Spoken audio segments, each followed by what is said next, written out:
The US, EU and Canada have expelled more than 100 Russian diplomats. It is in response to Moscow's alleged nerve agent attack on British soil. You'll be well familiar with the allegation that the Skripals were attempted to murder them with this nerve agent in Salisbury in the United Kingdom. Well, this coordinated effort, it shows support for Britain. These are the numbers of diplomats that the country is expelling. That's the highest number, by the way, that the US has ever expelled in one go.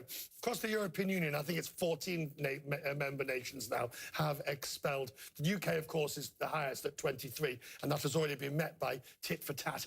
But the ones to note are Germany at 4, France is also at 4, Spain at 2, Czech Republic at 3. Also, Donald Trump, besides losing 60 from the embassy, is closing the Russian consulate in Seattle. And Iceland, which is not there, is also doing a diplomatic boycott of the World Cup.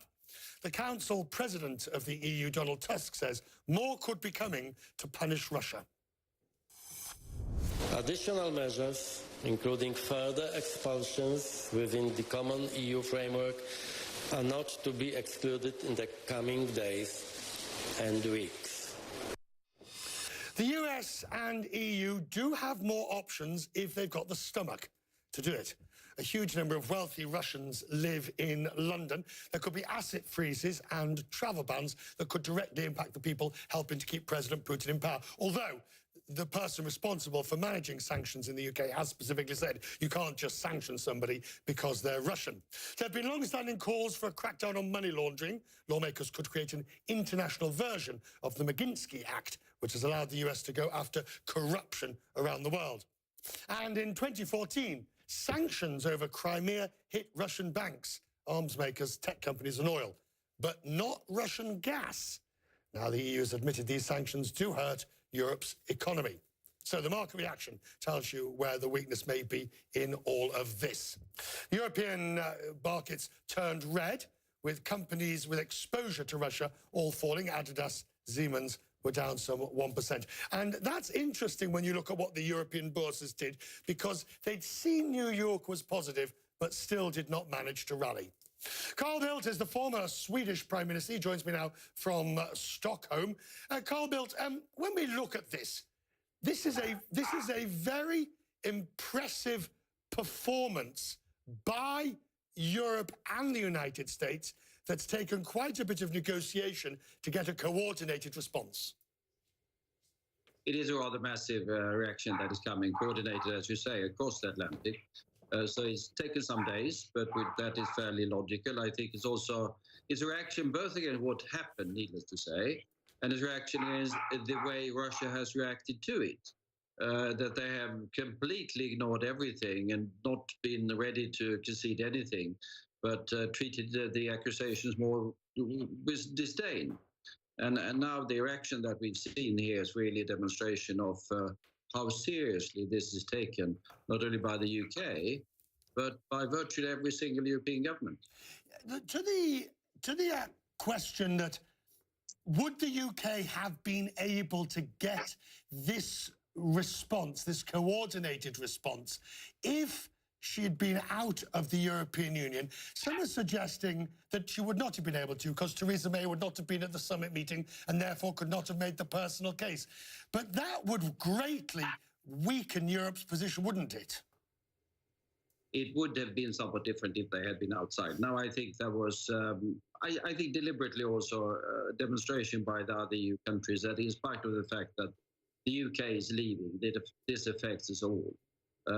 So I think it played into it. And the fact that Theresa May was there and be able to directly, with the leaders of the different European countries, argue the case and perhaps give details that are not available to the public domain, I think that was important. Would you expect other EU countries to be prepared to go further? Now, we're obviously waiting for the response from Russia. We expect some form of tit for tat on the initial expulsions. But this was a very serious, albeit allegation, attempted murder, which could have had dramatically dreadful consequences on a much wider scale. So do you think leaders in Europe are prepared to do more?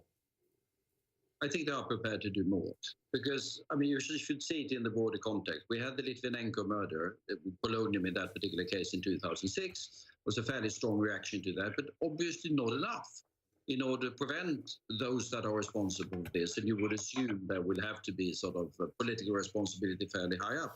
It didn't prevent them from doing another similar thing, not polonium in this particular case, but a nerve agent.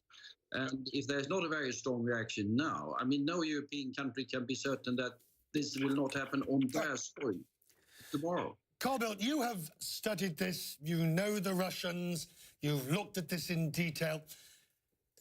President Putin must have known, assuming that he did have knowledge of this, that there would be a strong reaction. Why do you think he would have, or would anybody in Russia have engaged in this attempted assassination in the first place? What did they stand to gain? I think they probably stand to prevent further losses, perhaps. I think the message is not primarily to the UK. I think the message is primarily to other people that are serving in the Russian security and intelligence services, that they should know that they will be treated by polonium or nerve agents wherever they are. I think that's the purpose of the entire exercise. Then that particular policy line, you can call it a license to kill, is almost certainly authorized at the very highest level in Russia. We've had sort of public pronouncement by President Putin previously on how he looks at these particular cases. Whether he knew the exact details, the timing, that's a separate issue. Carl Bildt, thank you. And by the way, we did enjoy hearing the dog. What's the dog's name? The dog's name is Pixel, yes.